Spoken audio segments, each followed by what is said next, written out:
Eu queria convidar você a abrir a sua Bíblia no Evangelho de Mateus, capítulo de número 20, a partir do versículo de número 20, nós vamos ler Mateus 20 até o versículo 28.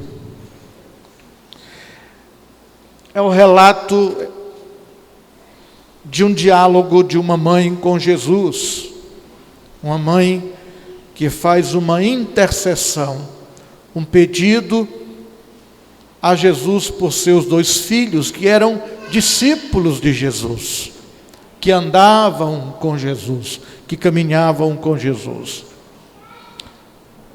Mateus 20 e 20. Naquele momento, aproximou-se de Jesus, a esposa de Zebedeu, com seus filhos, e prostrando-se, fez um pedido a ele. O que desejas? Perguntou Jesus. Ela respondeu: ordena que no teu reino, estes meus 2 filhos se assentem, um à tua direita e o outro à tua esquerda. Não sabeis o que pedis, contestou-lhe Jesus. Podeis vós beber o cálice que eu estou prestes a beber e ser batizados com o mesmo batismo com o qual estou sendo batizado? Eles afirmaram: podemos. Então Jesus lhes declarou: certamente bebereis do meu cálice, mas quanto ao assentar-se à minha direita ou à minha esquerda, não cabe a mim outorgá-lo. Esses lugares pertencem àqueles a quem foram reservados por meu Pai. Ao ouvirem isso, os outros 10 discípulos ficaram injuriados contra os 2 irmãos. Então Jesus os chamou e explicou: sabeis que os governadores dos povos os dominam e que são as pessoas importantes que exercem poder sobre as nações. Não será assim entre vós. Ao contrário, quem desejar ser importante entre vós, será esse o que deva servir aos demais. E quem quiser ser o primeiro entre vós, que se torne o vosso escravo. Assim como o Filho do Homem, que não veio para ser servido, mas para servir e dar a sua vida como único resgate por muitos. Até aqui é o nosso texto para a nossa reflexão nessa noite. Essa história, como disse aqui no início, é uma história, é um relato de uma mãe que desejava o melhor para os seus filhos. Ela os amava profundamente. Como toda mãe tinha sonhos para os filhos. E por causa desses sonhos, por causa desse amor que sentia pelos filhos, essa mulher se dirige até Jesus, apresenta-se diante de Jesus e faz talvez o pedido mais audacioso em todo o Evangelho. Talvez o pedido mais corajoso que alguém tenha feito a Jesus em todos os Evangelhos. Apresentou um pedido difícil, corajoso a Jesus. Ela pediu a Jesus que quando ele entrasse no seu reino e os filhos fossem juntos, que ele colocasse cada filho, os 2 filhos dela, um sentado à direita e outro sentado à sua esquerda. O que essa mulher queria, na verdade, era que seus filhos fossem honrados. Que quando chegasse no reino de Deus, eles tivessem deferência, eles fossem respeitados. Essa sim era uma mãe que tinha grandes sonhos para os seus filhos. Nós vivemos num mundo ambicioso. Nós vivemos num mundo de competições. Nós queremos, nos ensinado isso, nas escolas, dentro de casa, dentro da igreja, que nós precisamos ser o melhor, ou os melhores, que nós temos que ser mais rápidos, nós temos que ser mais inteligentes, nós precisamos ser mais fortes. Alguém que é honrado é alguém que é mais alto, que é maior, é alguém que é mais rico. Um dos livros mais lidos do mundo é o Guinness Book, que é o livro dos recordes mundiais. Pergunte às pessoas por que elas assistem a esses programas de realities, os reality shows. Por que nós chegamos a brigar? Por que a gente vê, quando é decisão de campeonato, jogo de futebol aqui mesmo nessa cidade, arma-se todo um esquema de segurança, a cidade fica empolvorosa, mesmo que não esteja perto dos estádios, porque as torcidas querem que seu time ganhe, elas são competitivas. Campeonato esportivo é um campeonato de alta competição, a rivalidade é intensa. Nosso mundo é competitivo, nós competimos por vagas, nós competimos por emprego, nós competimos por pessoas, nós competimos por tudo na vida. A realidade que a gente precisa encarar é que a nossa vida tem muito mais a ver com ganhar e perder do que com qualquer outra coisa. Nós vivemos nisso, em ganhar e perder, em competir, porque só ganha e só perde quem entra numa competição. E é por isso que nós somos tão competitivos, porque nós queremos manter o nosso nível, nós queremos manter a nossa pontuação, nós queremos manter os nossos scores. Nós somos ávidos por notícia, para saber quem está por cima, quem está por baixo, quem é e quem não é, quem conseguiu e quem não conseguiu, quem realizou e quem não realizou, quem tem sucesso e quem não tem. É por isso que essa mãe vai com seus filhos até Jesus.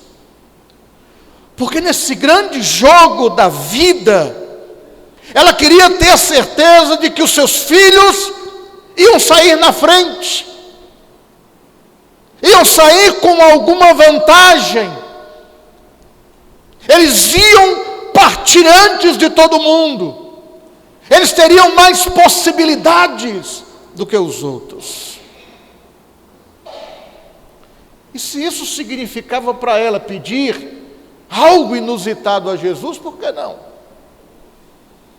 Se isso significava pedir a Jesus o que ninguém se atreveria a pedir, porque ela não, que era mãe e que amava os seus filhos.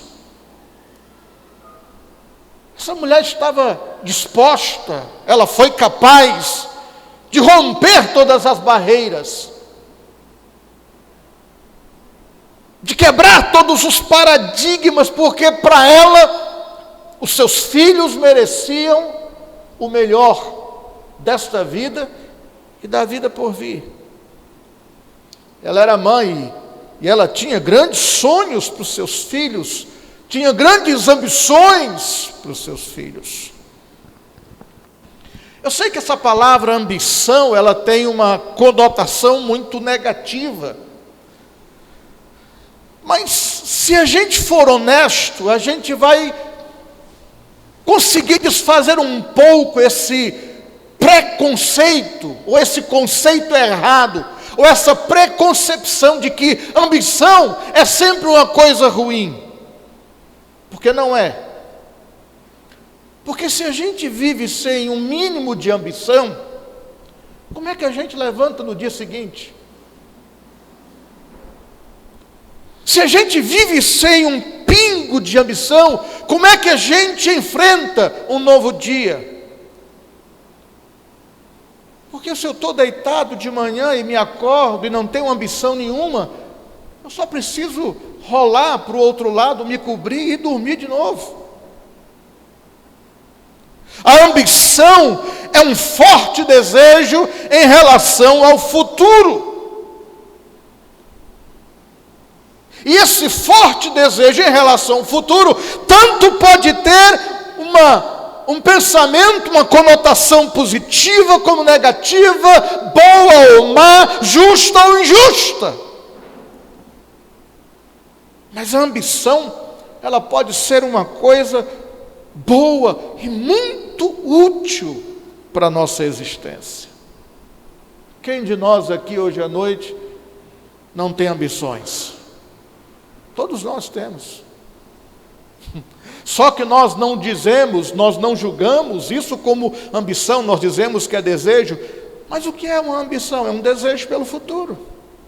Todos nós temos ambições.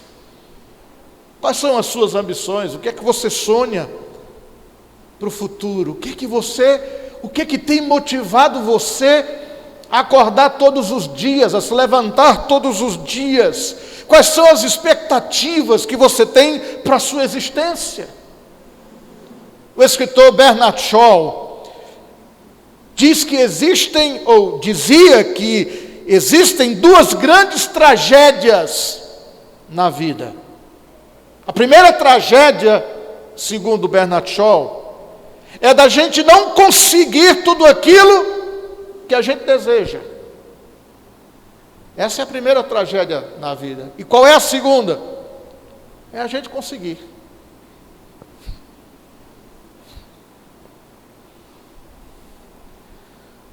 Não conseguir realizar os sonhos, os projetos, pode ser uma grande tragédia, mas conseguir realizá-los pode ser uma tragédia pior ainda.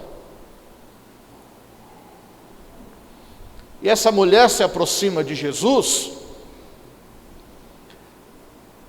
dentro daquele contexto que temos pregado aqui nos dois últimos domingos, quando Jesus está indo para Jerusalém. Só que nós pregamos, por exemplo, semana passada em Lucas, e hoje estamos pregando em Mateus. Jesus está indo para Jerusalém, é mais ou menos uma semana antes da sua crucificação. Ele faz essa revelação aos seus discípulos, está aqui, a partir do versículo 17, quando ele começa a expor tudo o que vai acontecer. O relógio avança em direção à hora máxima do ministério público de Jesus. E enquanto Jesus está antevendo a sua sangrenta morte, seus discípulos, seus melhores amigos, estão discutindo entre eles quem vai ser o mais honrado no reino de Deus. Quem vai sentar-se nos melhores lugares? Quem vai conseguir ter mais poder, mais autoridade no reino de Deus? Novamente eu pergunto, por que eu e você deveríamos culpá-los? Afinal de contas, todo mundo deseja ser alguém na vida. Todo mundo deseja ter poder. Todo mundo quer lidar com poder, ter poder, alcançar poder, estar perto do centro do poder. E Quando a gente não consegue estar no poder, nós procuramos nos acercar ou nos aproximarmos de alguém que tem poder, que está no poder, para que de alguma forma a gente possa ser alcançado pelo brilho que o poder dá às pessoas. É por isso que para nós, cristãos, é muito fácil nos sentirmos credenciados, autorizados no direito de pedir poder a Deus de uma maneira bem especial, de uma forma bem especial, dizer a Deus que a gente quer poder. Nós achamos que temos uma credencial para isso, porque a gente diz assim: Senhor, eu sou teu servo, eu sou tua serva. Então Deus, porque eu sou teu servo, porque eu tenho essa credencial de servo, o teu poder tem que agir em meu favor. Porque eu tenho credenciais de filho de Deus. Essa mãe era mãe de 2 discípulos de Jesus, seguidores de Jesus. Jesus os chamou de filhos do trovão.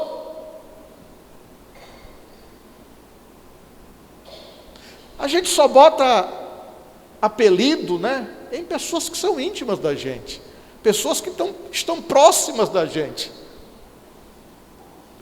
Ninguém bota, a não ser que queira se meter numa grande confusão, chama alguém pelo um apelido, sem que essa pessoa responda de maneira positiva, a não ser que queira se meter numa grande encrenca, numa grande confusão.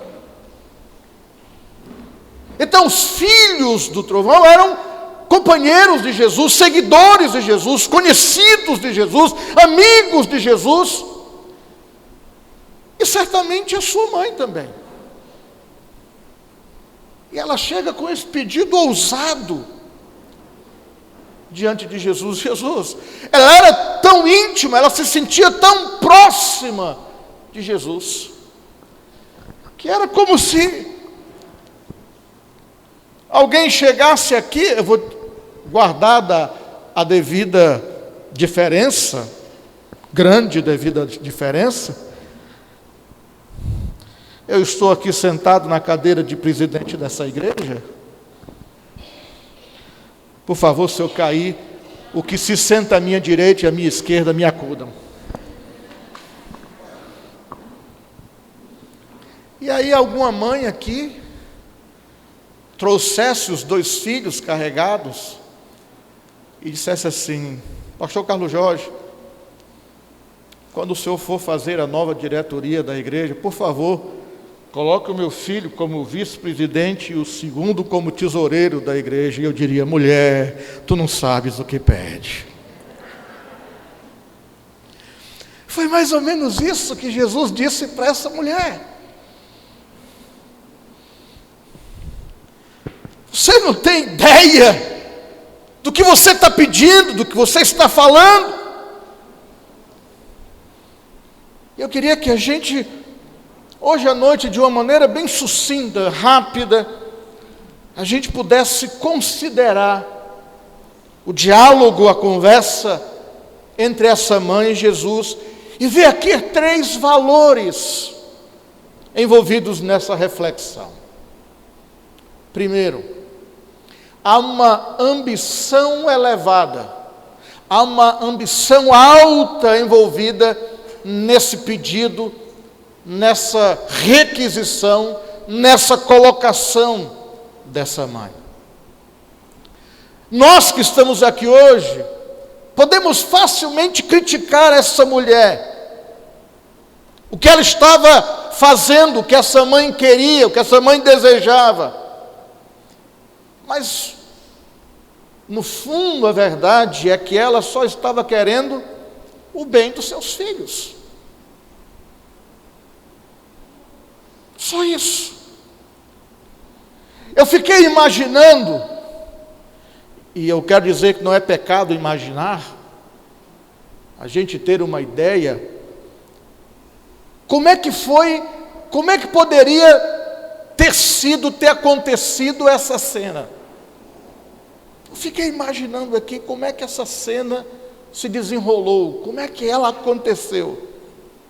Jesus está descendo para Jerusalém, está indo para Jerusalém, e de repente, vem essa mulher, a mulher de Zebedeu, com 2 filhos que não tinham nada de filhinhos pequenos, eram 2 marmanjos, 2 homens, seguidores de Jesus, e ela vem com os 2 filhos a reboque, um na sua direita e o outro na sua esquerda. Vamos lá conversar com Jesus. E os 2 vão lá conversar com Jesus. 2 filhos adultos. Provavelmente, não está no texto, mas provavelmente, eles já haviam discutido o assunto em casa, em reservado. Porque a construção do diálogo, da conversa, do pedido, foi feito de uma maneira simpática, não condenável. E ele dizia: olha, nós estamos pedindo algo que Jesus pode fazer, é muito fácil. E aí ela pega os 2 filhos, Tiago e João, e faz o pedido mais básico, mais simples, pelo menos no entendimento dessa mãe, que eles ocupem os mais altos lugares, os mais altos postos no governo de Jesus. Um vai ser chefe da Casa Civil e o outro vice-presidente. Eu acho que são os 2 mais altos postos, né? Pelo menos aqui no Brasil. Coloca meu filho como vice-presidente, que é o que vai se sentar à direita. Também a gente não sabe se ela estava intercedendo por Tiago ou por João nesse sentido. E o outro coloca lá como chefe da Casa Civil também, ou advogado-geral da União. Ninguém sabe se estava falando de Tiago ou de João. Eu queria que os 2 fossem os mais respeitados no reino. É aqui que nós nos deparamos.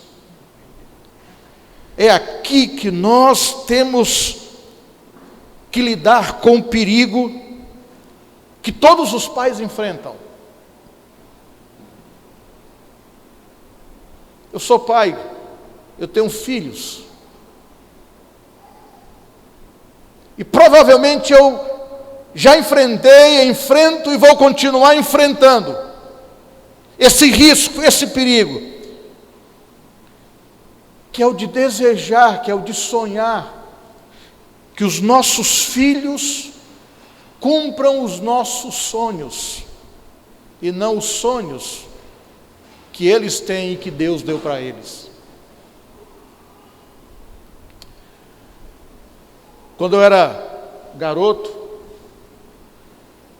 minha mãe tinha um sonho, que eu fosse médico. Meu pai tinha outro, que eu fosse advogado. Graças a Deus eu nem fui médico nem advogado. Cumpri o sonho de Deus para mim.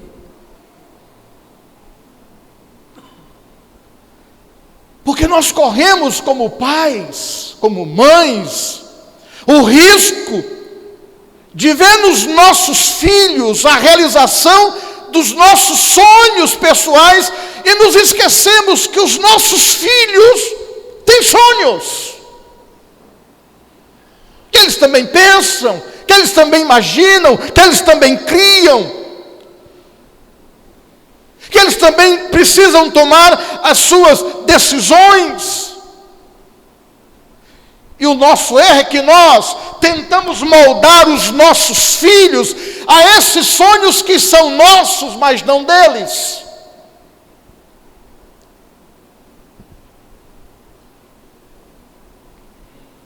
E nos esquecemos que o que precisa prevalecer é a vontade de Deus para os nossos filhos, e que às vezes a vontade de Deus para os nossos filhos pode não ser a mesma nossa.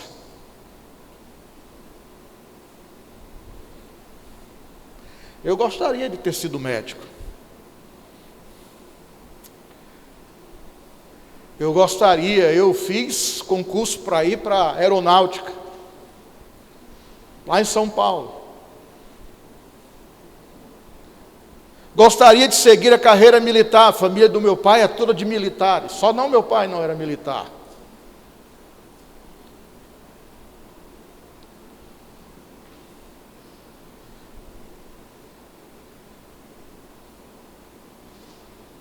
Não realizei nenhum desses desejos. Existem muitos argumentos para uma mãe e para um pai fazer isso. Querer que os filhos realizem os seus sonhos. No caso dessa mulher aqui, eu queria citar alguns. Primeira coisa, ela acreditava realmente que Jesus tinha um reino. O reino de Jesus ainda não está aqui.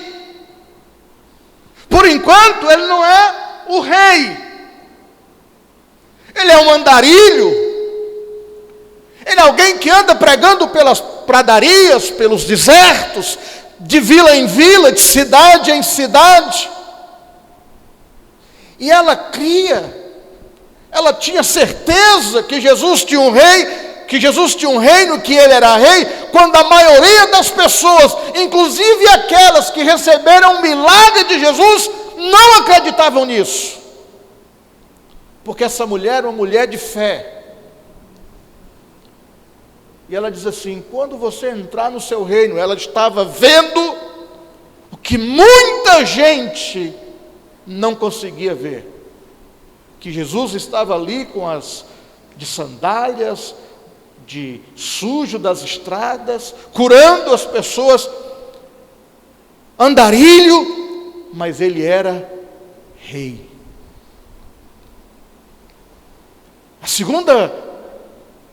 Segundo fato interessante é que essa mulher tinha absoluta certeza que Jesus amava seus filhos.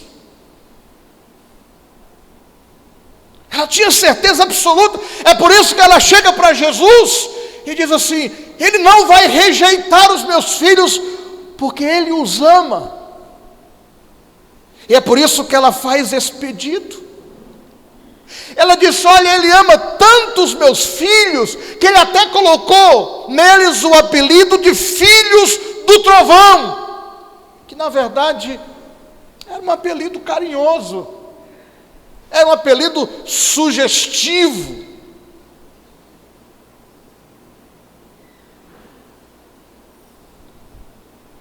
Se você olhar na Bíblia, você vai identificar Tiago e João, porque eles estavam entre os primeiros discípulos, entre os primeiros seguidores de Jesus. E quando Jesus foi orar lá no monte da transfiguração, em que há transfiguração, quem é que estava lá? Pedro, Tiago e João. Tiago e João, filhos dessa mulher. Então por que essa mãe não se sentiria compelida no direito de reivindicar, de pedir os lugares mais honrados para os seus filhos? Por que eles não deveriam ter poder, prestígio, autoridade? E por que não pedir isso com antecedência? Por que não se antecipar aos outros?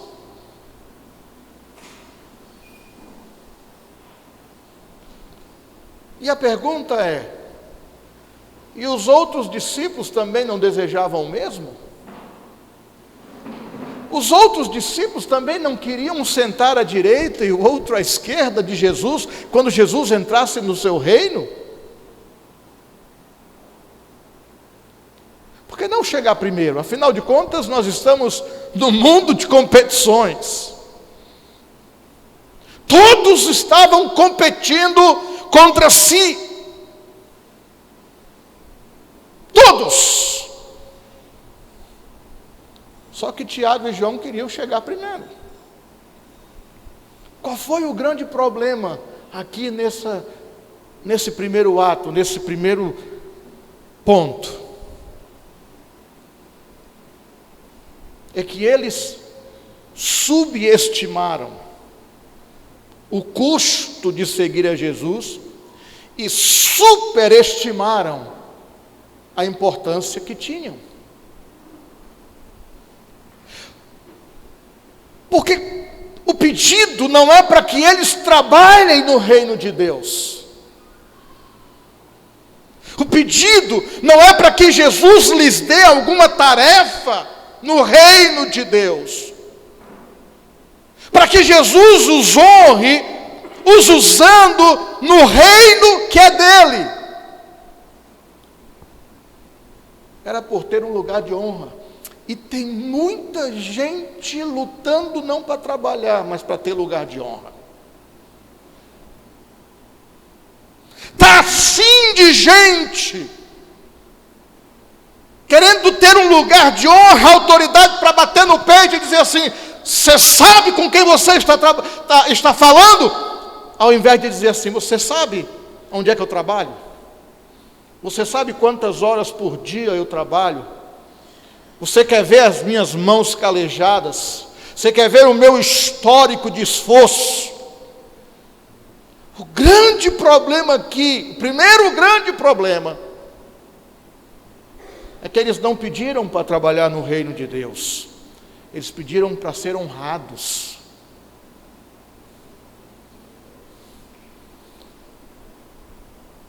E quantas vezes a gente pede para que Deus nos honre, quando antes de sermos honrados, Deus quer que nós trabalhemos pelo seu reino. Segundo, é que existe um alto custo. Como é que Jesus vai responder ao pedido dessa mãe? Jesus amava demais a sua mãe, amava demais as pessoas.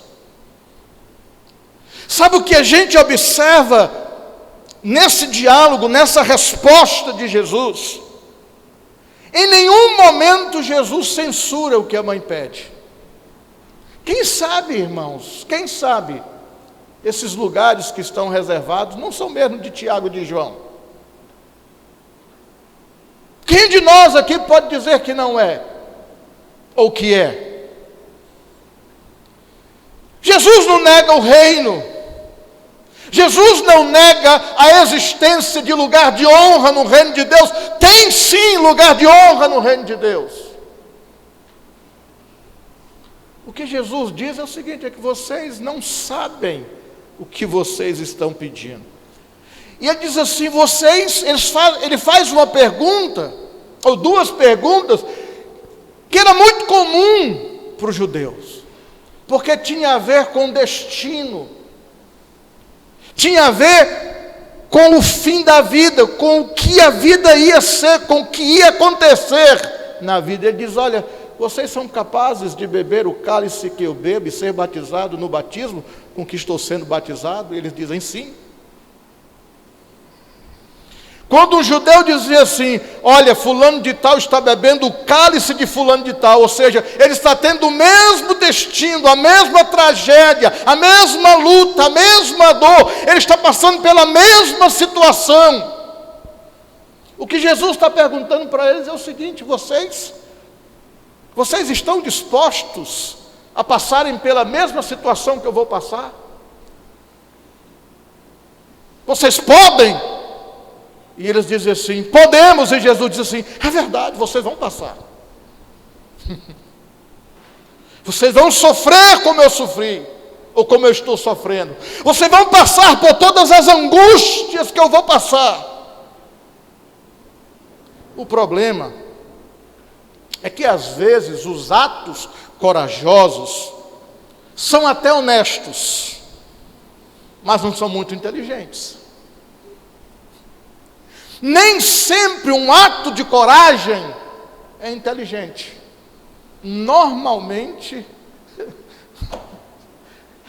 é tragédia. E a outra coisa é que, na maioria das vezes, as nossas expectativas a respeito de nós mesmos estão um pouco fora da realidade, e nós nos esquecemos das nossas próprias limitações. Quantos aqui ouviram falar de Muhammad Ali? Alguém aqui ouviu falar? Como era que era o outro nome dele lá, americano? Cassius Clay. Quem aqui ouviu falar de Cassius Clay? Lutador de boxe. O cara foi campeão mundial, o cara é uma lenda, o cara é um extraordinário. Um boxer, um lutador de boxe, tinha lutas épicas, históricas. Diz que certa vez ele estava num avião, estava sentado sem cinto de segurança, sem colocar o cinto. E quem já fez viagem internacional sabe que em alguns lugares, em algumas regiões, a turbulência é muito grande.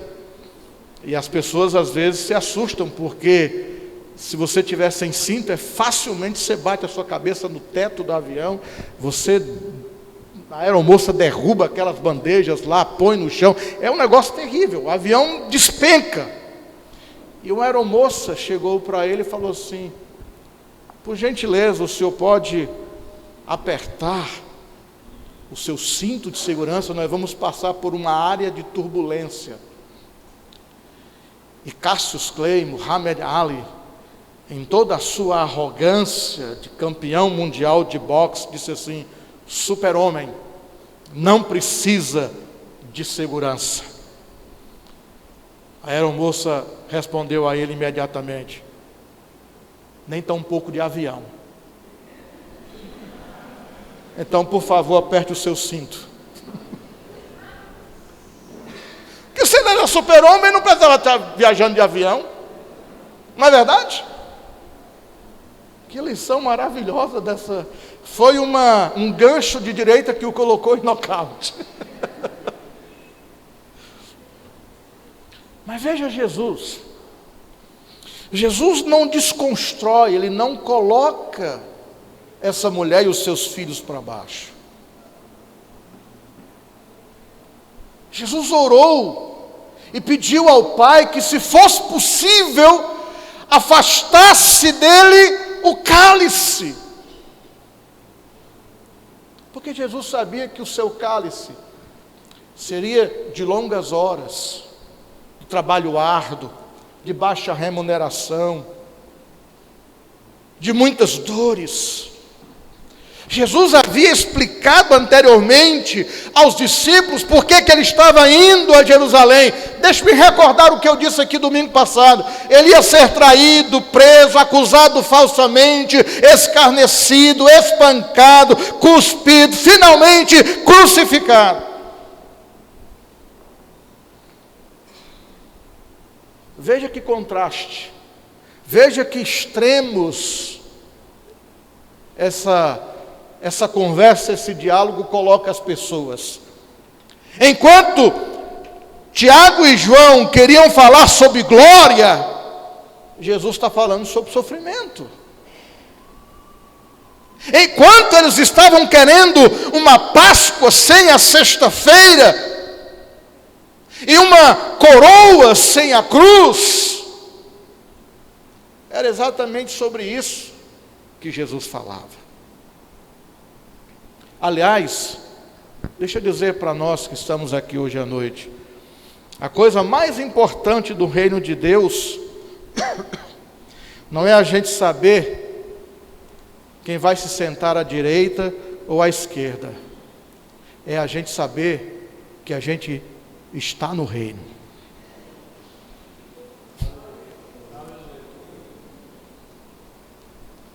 A coisa mais importante não é saber quem vai ser honrado, mais honrado lá.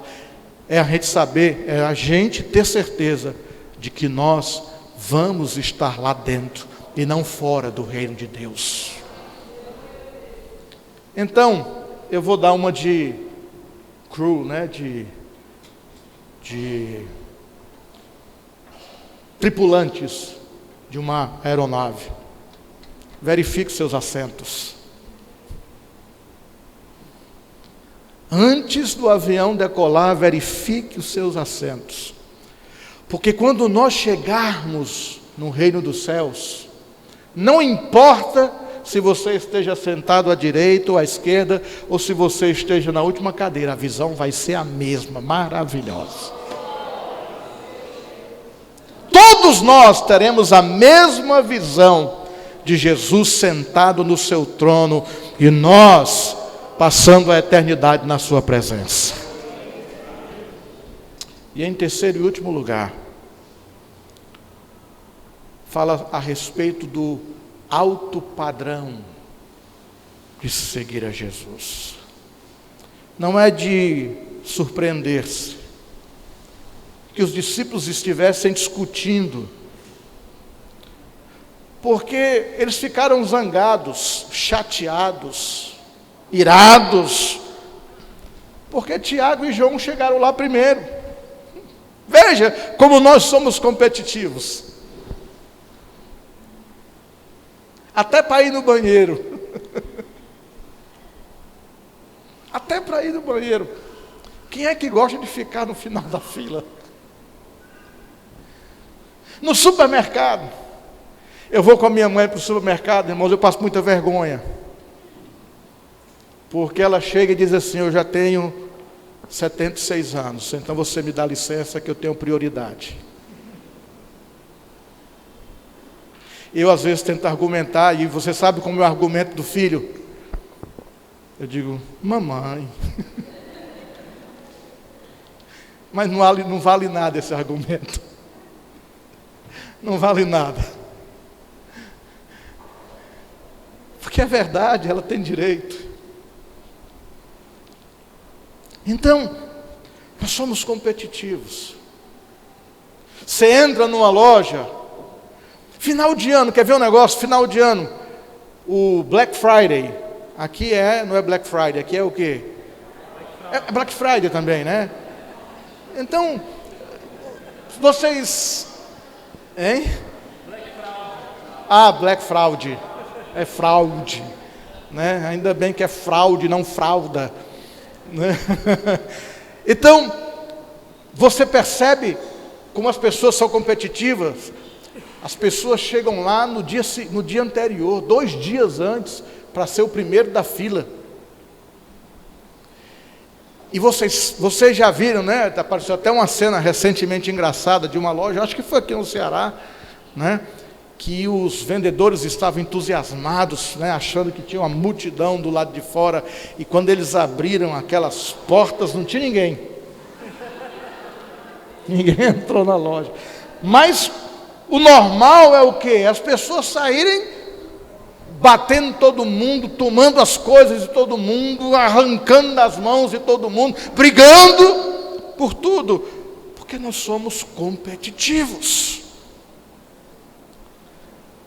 Nós queremos o primeiro lugar sempre, porque o número 1, como dizia o filósofo Vanderlei Luxemburgo, depois você corta isso aí, tá? Uma coisa é uma coisa, outra coisa é outra coisa. O número 1 é o número 1. O que é a vida? A vida é ganhar e perder.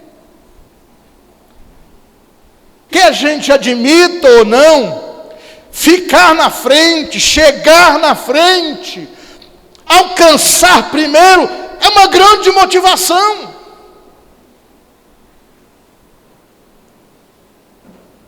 Nos motiva. Portanto, antes da gente condenar os discípulos por desejarem ser os primeiros, é melhor a gente dar uma olhadinha no espelho. Jesus não condena esses homens. Ele usa esse momento para desafiá-los na sua ambição para uma direção correta, uma direção certa. Para muitos a ambição é só um desejo pessoal de progresso, de independência a qualquer custo. Não importa quem você vá ferir no processo. Jesus sabia que os seres humanos, homens e mulheres, pais e mães, filhos e filhas, gostam disso. E ele compreendeu que os seus seguidores seriam tentados a usar as mesmas táticas.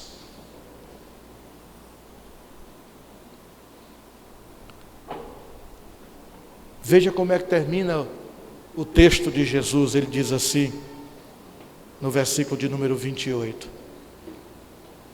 Assim como o Filho do Homem, que não veio para ser servido, mas para servir e dar a sua vida como único resgate por muitos. Essa palavra resgate, e é interessante, o desejo é que todos entendam, todos o sigam, todos o aceitem, todos sejam discípulos, mas infelizmente só muitos serão. E quando ele fala de resgate, ele refere-se ao preço pago para resgatar um prisioneiro, um escravo. Ele fala da nossa condição miserável. Ele fala a respeito da justiça divina. Ele fala a respeito do castigo que era devido a nós. E ele oferece a sua própria vida em sacrifício sangrento na cruz, para que o nosso castigo recaia sobre ele e nós sejamos livres da ira de Deus. Caminho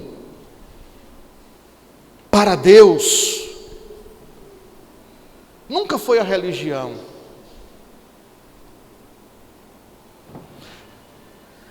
O caminho asfaltado por Jesus é o caminho da cruz. E se nós ignorarmos a cruz, nós não chegaremos a Deus. A cruz nunca vai nos deixar sozinhos. Nunca. Você ouviu o que eu estou dizendo? Se nós não abandonarmos a cruz nunca nos deixará sozinhos. Porque a cruz é o centro da nossa fé. Não a cruz de madeira, não o crucifixo, mas pelo que ela representa, pelo que ela significa. Porque nela, na cruz, morreu o meu Salvador e Senhor, Jesus Cristo. Somos chamados a seguir Jesus, e isso significa negar a nós mesmos, tomar a nossa cruz e for aonde Ele for e aonde Ele nos mandar. Não importa se você vai ser mais honrado do que eu ou se eu vou ser mais honrado do que você. O que importa é que a cruz vai levar a mim e a você para sempre na presença de Deus. E eu quero terminar hoje à noite perguntando: você é capaz? Você é capaz de seguir Jesus lá na cruz? Você é capaz de seguir o plano de Deus, que Deus tem para a sua vida, para a vida dos seus filhos? Porque no final de tudo, a nossa maior necessidade é Jesus. Nós sempre teremos necessidade, mas uma vez que seguimos Jesus até a cruz, não teremos que fazê-lo de novo, porque o sacrifício está completo. Sem Jesus nós estamos indefesos, mas nele, todas as coisas, até você que está aqui hoje à noite, sentar-se à direita ou à esquerda dele, no reino de Deus.